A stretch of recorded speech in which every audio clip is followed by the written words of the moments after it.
ver em cada dia um novo dia pra viver. E em cada anoitecer, com as bênçãos do luar, sonhar. Olá pessoal, muito bom dia ou boa tarde, ou boa noite para vocês. Eu sou o Sidmar, sou daqui da cidade de Palmelo, Goiás, faço parte da Mocidade Espírita Maria Madalena. Então, hoje a gente vai estar comentando um pouquinho aí a respeito da renovação. Renovação é sempre algo muito necessário na nossa vida, O próprio tempo ele nos mostra isso. Temos várias e várias estações ao longo do ano, não é verdade? O verão, o outono, o inverno, a primavera, e cada uma dessas estações exige de nós uma determinada postura. No verão a gente costuma usar roupas mais frescas, No inverno costumamos nos agasalhar melhor porque a temperatura está mais baixa e a vida é assim, em cada momento ela exige de nós um determinado comportamento. Então, com isso a gente percebe que é sempre necessário que possamos estar em renovação. Renovação conosco mesmo, renovação com os nossos princípios, com aquilo que a gente acredita. A todo momento a gente está se transformando. A cada experiência, a cada aprendizado, a gente está se renovando e muitas vezes nem percebe, nem se dá conta. Com certeza todos nós já cometemos os nossos erros, já tivemos aí os nossos delitos, as nossas transgressões da lei de Deus. Mas a gente precisa também compreendermos que somos seres ainda errantes e que muitas vezes esses erros são naturais, são compreensíveis. Só que a gente tem que se dar conta que a partir do momento que a gente erra, que a gente tem condição, que a gente tem noção de que aquilo que a gente fez é errado, aí a gente precisa se renovar. A gente precisa colocar em prática algo contrário àquilo que a gente fez. É verdade? Tem uma frase do Chico que eu gosto muito, que ele fala em que, embora ninguém possa voltar atrás e fazer um novo começo, todos nós possamos recomeçar agora e fazer um novo fim. E isso nos consola de uma forma grandiosa, porque, como comentei, todos nós já cometemos os nossos erros, mas quando a gente se dá conta que a gente pode fazer diferente, que a partir de determinado momento a gente pode mudar, pode fazer melhor, isso nos consola, nos conforta, e nos abre a mente para reconhecer que eu devo fazer algo melhor, que eu posso ser melhor. Tem um grande exemplo no Evangelho que com certeza todos nós já ouvimos falar, que é Paulo de Tarso. Só que ele se transformou, Não era Paulo de Tarso, ele era Saulo de Tarso. E Saulo, ele era um seguidor da lei de Moisés, das escrituras sagradas judaicas. E com isso, ele não acreditou inicialmente no Messias, que era Jesus. Muito pelo contrário, ele perseguia Jesus, perseguia os seus seguidores, os profetas que andavam com ele.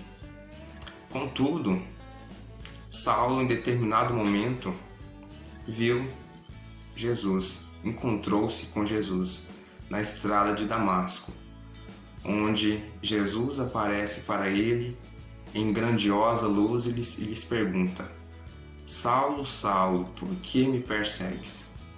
E Saulo, diante daquela figura meiga e luminosa que é Jesus, entrou em prantos, Mas naquele exato momento ele não se arrependeu, ele se arrependeu das coisas que ele fez, com certeza, mas ele não ficou se martirizando. Rapidamente ele tenta mudar a sua situação e já pergunta para o mestre: Senhor, o que queres que eu faça? E a partir daquele momento ele se renova completamente e passa de um dos maiores perseguidores do cristianismo para ser um dos maiores divulgadores do cristianismo. Então, é nesses exemplos que a gente deve se apegar. No exemplo de Saulo, que se transformou, que se renovou. que abriu seu coração, abriu seu pensamento para o cristianismo.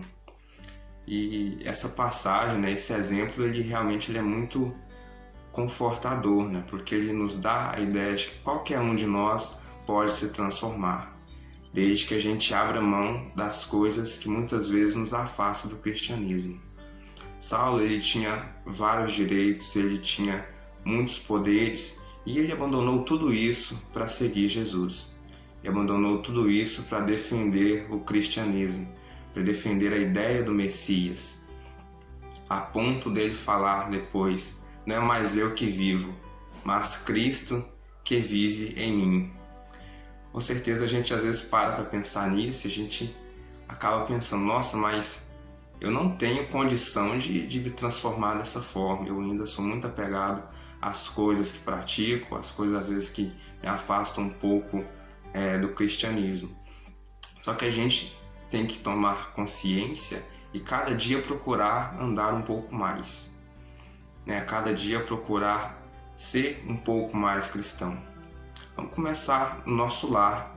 O que a gente tem feito no nosso lar para sermos pessoas melhores, para sermos filhos melhores, irmãos melhores, pais melhores? A gente tem contribuído com a harmonia do nosso lar? Ou a gente está disputando, a gente está duelando as coisas da nossa casa com os nossos entes familiares?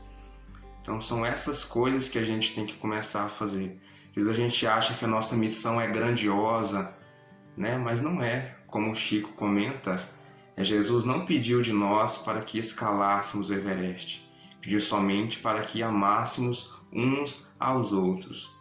Então nisso a gente deve se apegar, né? Amar primeiro os nossos entes mais próximos, né? Buscar amar imensamente.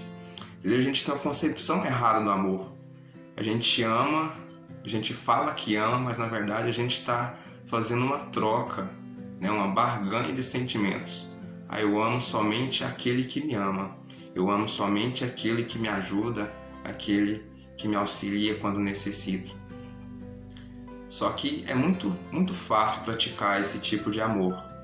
Quando a gente ama somente aquele que nos ama, é muito simples, né? Até os criminosos, como consta no Evangelho, eles amam aqueles que os amam.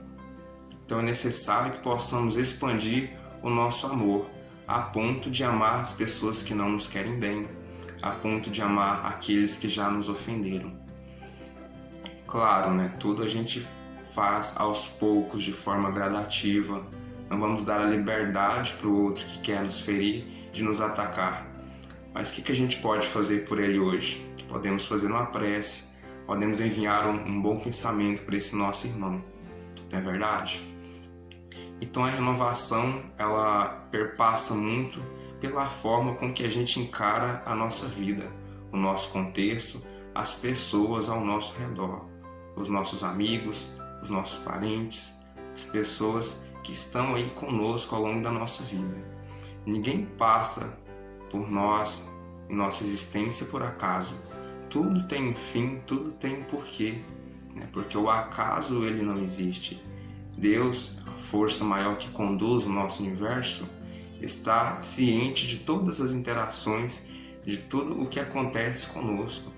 Como consta na Gênesis, né? Estamos mergulhados no fluido cósmico, no amor de Deus. Então Ele está sempre nos amparando, nos assistindo. Então é necessário que a gente possa se renovar a cada dia. Para sustentar a nossa renovação, eu gosto muito de buscar estar sempre lendo, compreendendo a doutrina. Quando a gente lê o Evangelho, quando a gente lê obras que remetem à nossa moral, a gente sempre começa a se perguntar: nossa, o que eu tenho feito para ser uma pessoa melhor? O que eu tenho feito para me renovar no bem? O que eu tenho feito para trabalhar em mim as coisas que eu sei que são necessárias, que eu preciso renovar? Então a doutrina espírita traz vários e vários ensinamentos que pedem de nós uma renovação. Renovação principalmente na nossa moral, no nosso comportamento. Sabemos que quanto mais nos foi dado, mais será pedido. Então a gente tem que contribuir, a gente tem que colocar em prática esse amor que já foi tantas vezes elucidado no Evangelho, foi exemplificado pelos benfeitores da doutrina espírita. Bom, pessoal, basicamente então é isso, né? Espero que eu possa ter contribuído de alguma forma e gosto sempre de lembrar, né, que tudo aquilo que a gente fala é para o ouvido que está mais próximo. Então tudo aquilo que eu falei serve principalmente para mim, tá certo? Grande abraço, pessoal, tamo junto!